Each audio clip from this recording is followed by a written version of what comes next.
اس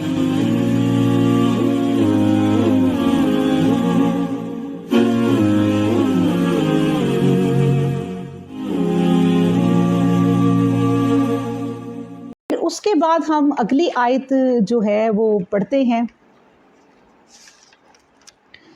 کہ اللہ تبارک و تعالیٰ اس آیت میں اب کیا فرما رہے ہیں، یعنی کہ آیت نمبر ہم نے اب پڑھنی ہے 74۔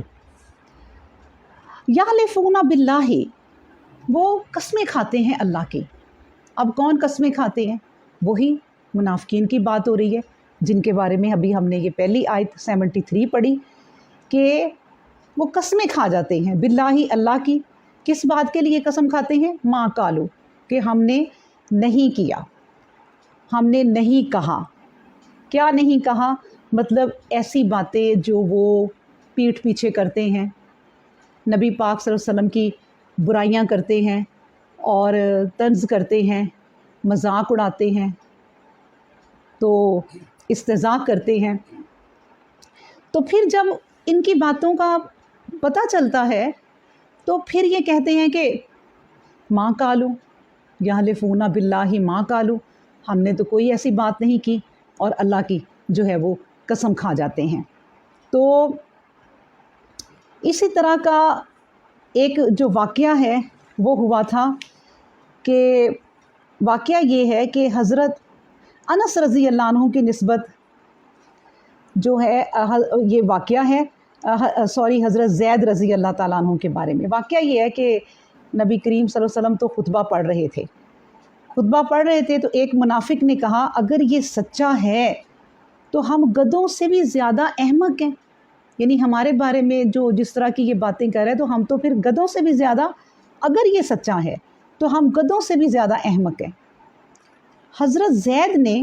رضی اللہ عنہ نے ان کی یہ بات سن لی اور کہا واللہ نبی کریم صلی اللہ علیہ وسلم اگر سچے نہیں، وہ سچے ہیں، وہ بالکل سچے ہیں، اور بے شک تو اپنی حماقت میں گدھے سے بڑا ہوا ہے، تو اپنی حماقت میں گدھے سے بڑا ہوا ہے۔ پھر حضرت زید رضی اللہ تعالیٰ عنہ نے یہ بات نبی کریم صلی اللہ علیہ وسلم کے سامنے پیش کر دی کہ انہوں نے یہ بات کہی ہے، لیکن جب اسے بلایا گیا تو وہ پلٹ گیا، یعنی وہ مکر گیا اور صاف انکار کر دیا، اور پھر کیا کہنے لگا کہ یحلفون باللہ ما قالو، کہ میں نے تو یہ بات نہیں کی اور یہ جھوٹ بول رہا ہے۔ تو اس طرح یہ لوگ اپنی بات سے جو ہے وہ پلٹ جاتے، لیکن اللہ تبارک و تعالیٰ نے اگلی جو بات اس آیت میں کہی ہے، پھر کیا ہوا تھا کہ جو زید رضی اللہ عنہ تھے انہوں نے وہ جھوٹے پڑ گئے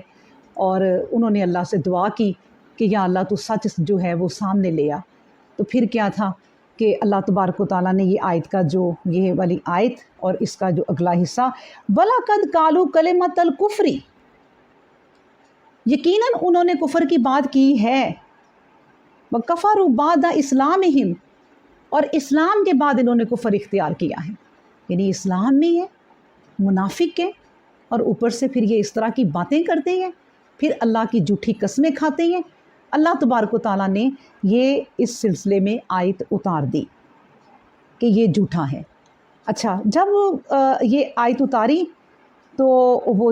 اللہ تبارک و تعالیٰ نے زید رضی اللہ عنہ کو جو سچا وہ ثابت کر دیا۔ اب اسی میں اللہ تبارک و تعالیٰ فرماتے ہیں وَهَمُّوا بِمَا، اور انہوں نے ارادے بھی کیے، انہوں نے ارادے کیے، کس چیز کے ارادے کیے؟ جو بھی ارادے انہوں نے کیے لم ینالو، لیکن ان ارادوں میں یہ پورے نہ اتر سکے، پورے نہ ہو سکے ان کے ارادے تو انہوں نے بڑے خطرناک قسم کے کیے، بڑی پلاننگ انہوں نے کی نبی پاک صلی اللہ علیہ وسلم کو اذیتیں دینے کی، یہاں تک کہ قتل کرنے کی۔ مطلب یہ ہے کہ نبی کریم صلی اللہ علیہ وآلہ وسلم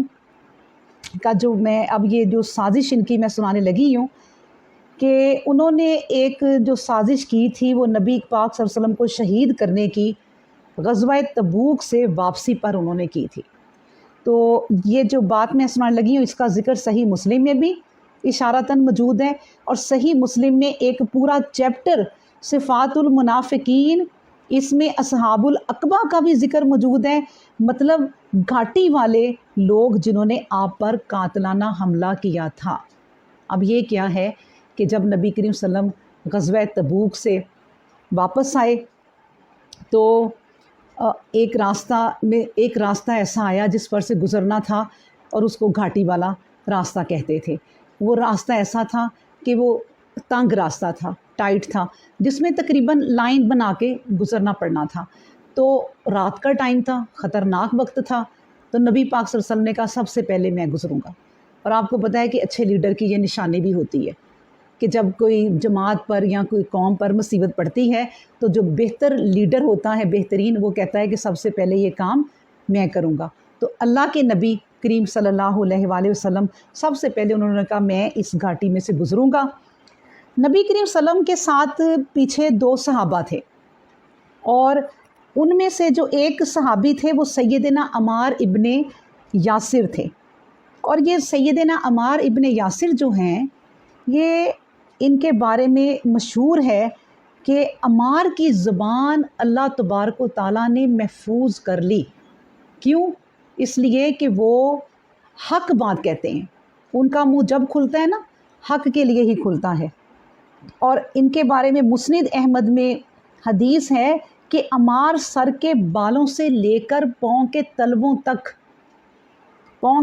تک ایمان سے پر ہیں۔ اور یہ جو صحابی تھے ماشاءاللہ یہ نبی کریم صلی اللہ علیہ وسلم کے ساتھ تھے۔ پھر اس کے بعد دوسرے ایک صحابی تھے، کیونکہ 2 صحابہ نبی کریم صلی اللہ علیہ وسلم کے پیچھے تھے، سیدنا حذیفہ ابن حمار رضی اللہ عنہ، اور ان کا نام بھی بخاری میں مشہور ہے۔ اور وہ کس لیے مشہور ہے کہ وہ نبی کریم صلی اللہ علیہ وسلم کے رازدار مشہور ہیں، اور وہ ہمیں اسی سے پتہ چلے گا کہ وہ راز کیا ہے۔ یعنی کہ یہ جو 2 جان نثار صحابی تھے آپ صلی اللہ علیہ وسلم کے ساتھ موجود تھے، تو کیا ہوا جب گزرنے لگے تو 12 نقاب پوش، یعنی جس طرح ڈاکو آتے ہیں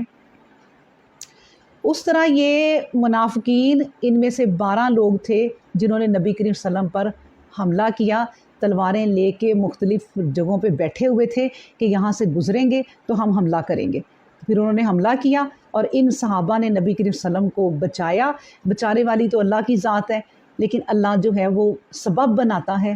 تو یہ سبب بنے، اللہ تبارک و تعالیٰ نے انہیں وسیلہ بنایا، تو ان صحابہ کے ذریعے نبی کریم صلی اللہ علیہ وسلم نبی کریم صلی اللہ علیہ وسلم کو بچا لیا گیا۔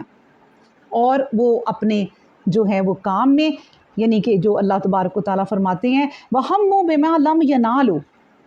انہوں نے ارادے تو کیے لیکن اس میں کامیاب نہ ہو سکے، تو بس اللہ تبارک و تعالیٰ نے ان کو کامیاب نہیں کیا۔ اور کیا تھا کہ پھر حذیفہ نے رضی اللہ عنہ نے کہا کہ نبی کریم صلی اللہ علیہ وسلم میں ان کے پیچھے جاتا ہوں اور میں ان کی سواریوں سے پہچانتا ہوں کہ یہ کون لوگ ہیں، چہرے تو میں نہیں جانتا، تو میں ان کو قتل کر دوں۔ نبی کریم صلی اللہ علیہ وسلم نے کہا کہ حذیفہ ادھر آؤ، کیا میں تمہیں ان کے نام ہی نہ بتا دوں؟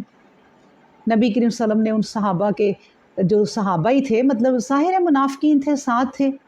اور ان کے نام بتا دیے، اور پھر کہا کہ حذیفہ کبھی ان کے نام کسی کو نہ بتانا، کوئی ان کے بارے میں کوئی ڈسکس نہ کرنا، یہ راز اپنے دل میں رکھنا۔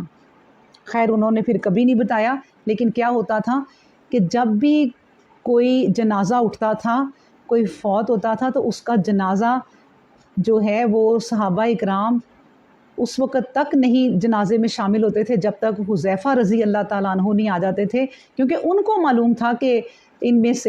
میں منافق کون ہے، اگر منافق ہے تو پھر وہ جنازہ نہیں پڑھتے تھے۔ تو بہرحال اس طرح اللہ تبارک و تعالیٰ نے ان کی سازشوں کو ناکام کیا۔ ایک حدیث بھی سن لیں کہ نبی کریم صلی اللہ علیہ وسلم نے فرمایا میرے صحابہ رضی اللہ تعالیٰ عنہ میں 12 منافق ہیں جو کبھی جنت میں داخل نہیں ہوں گے اور جنت کی خوشبو بھی نہیں پا سکیں گے، جنت کی خوشبو بھی نہیں پا سکیں گے، اور وہ ان کے لیے ایک شرط لگا دی گئی کہ یہاں تک کہ سوئی کے ناکہ میں سے اونٹ گزر جائے تو وہ جنت میں کبھی داخل نہیں ہوں گے۔ پھر اللہ تبارک و تعالیٰ اسی آیت میں فرماتے ہیں کہ وَمَا نَقَمُوا إِلَّا أَنْ أَغْنَهُمُ اللَّهُ وَرَسُولَهُ مِنْ فَضْلِهِ۔ اب اللہ تبارک و تعالیٰ انہیں طنز فرما رہے ہیں اسی آیت میں کہ یہ کیا انہوں نے کام کیا، یعنی کیا یہ انہوں نے انتقام لیا ہے، یہ انتقام لیتے ہیں، کس چیز کا انتقام لیتے ہیں؟